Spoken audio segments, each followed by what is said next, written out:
A Fortune 500 CFO told his DEI team, "You have 90 days to show me the return on investment or I'm cutting the budget." They called me, and this is what we found.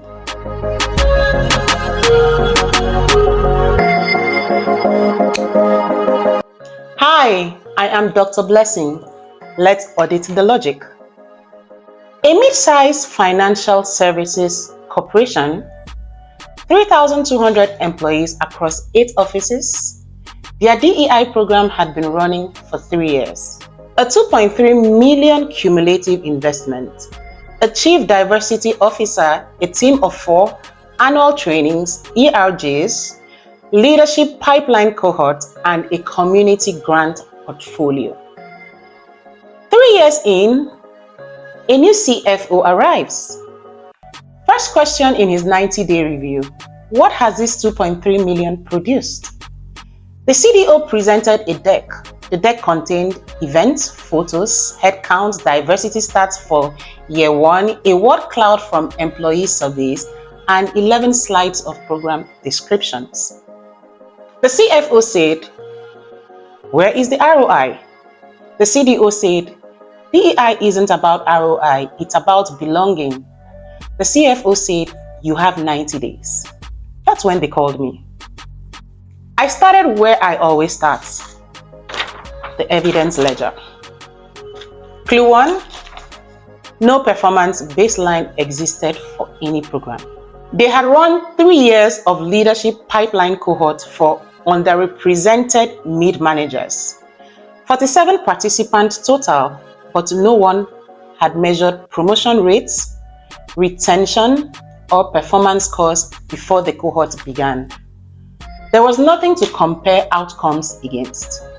Second clue, the diversity numbers were headcount, not movement.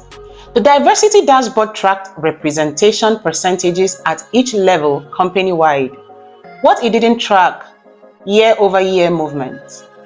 Whether representation at the director level was increasing, flat, or declining, they couldn't say. A number without a trend is a photograph, not a measurement. Clue 3, voluntary turnover data existed, but was never segmented. HR had 3 years of complete turnover data. It had been segmented by participants versus non-participants in DEI programs. This was a critical missed analysis. Turnover cost the company $67,000 per employee by their own HR estimate. Every retention point was worth real money. They just didn't calculate it. Clue 4. The employee survey had a buried inclusion index. The annual engagement survey contained 7 questions about psychological safety and inclusion. 3 years of scores, never analyzed as a standalone index, never trended over time, never compared between teams with trained managers and teams without. The evidence was sitting in the survey data, untouched. Now, here's what I realized. The CFO wasn't anti-DEI, he was anti-unaccountable spending. And the DEI team had framed their work as values-based rather than outcomes-based, which meant they had no language he could translate into a budget decision. But the data existed. 3 years of HR records, survey data, turnover logs, and cohort participation rosters. Nobody had run the analysis that finance needed. Here's where the breakthrough is. Every DEI initiative maps to a business outcome that finance already measures. Pipeline cohort mapped to international promotion rates. Inclusion training maps to retention. ERG participation maps to engagement scores. The translation work had just never been done. So what did we do? In week 1, we built the People-Impact KPI Tree, mapped every DEI program to a finance-recognized business metric. Leadership pipeline to promotion rate plus retention rate. Inclusion training to psychological safety score plus voluntary turnover. ERGs to engagement index plus retention by demographic segment. And in week 2, we ran the retrospective analysis. We pulled 3 years of HR data, segmented turnover by program participants versus matched non-participants, matched on tenure, level, and department. Trended inclusion index scores from the engagement survey. Calculated promotion rate for pipeline cohort graduates. And by week 3, we calculated the ROI model. Cohort participants showed 31% higher retention rate versus control group. And at 67K cost per turnover, the retention differential among 47 participants represented $940K in avoided turnover cost over 3 years, against a $480K cohort investment. Return 2.0 times on the cohort alone. By week 4, we built the finance grade presentation, not a culture deck, a business case, KPI tree baseline to current trend on inclusion index, cohort ROI model with conservative and optimistic scenarios, risk session, projected impact of cutting the program on retention costs. And by week 5, we set up the forward measurement system, quarterly DEI dashboard with 4 finance grade metrics.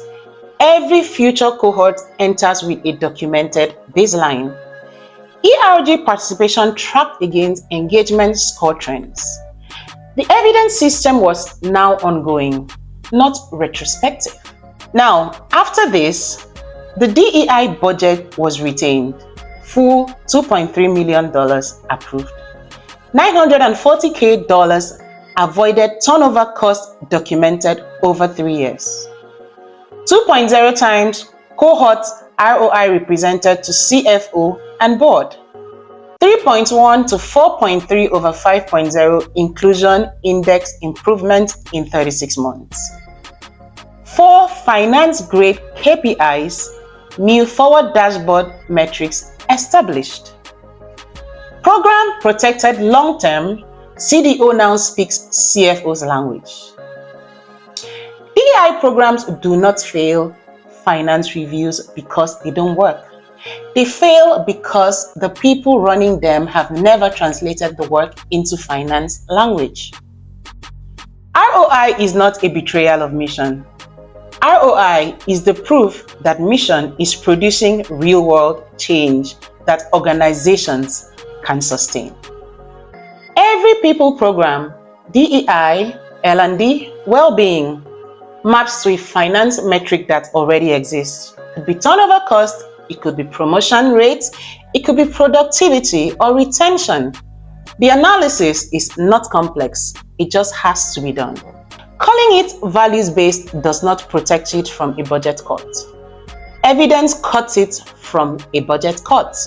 So, if your DEI or people program is facing a finance review without an ROI model, that review is 90 days away, whether you're ready or not.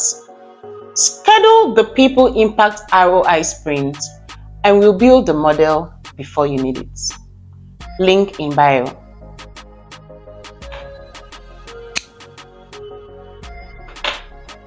Evidence-led, impact-driven, the OLPADR way.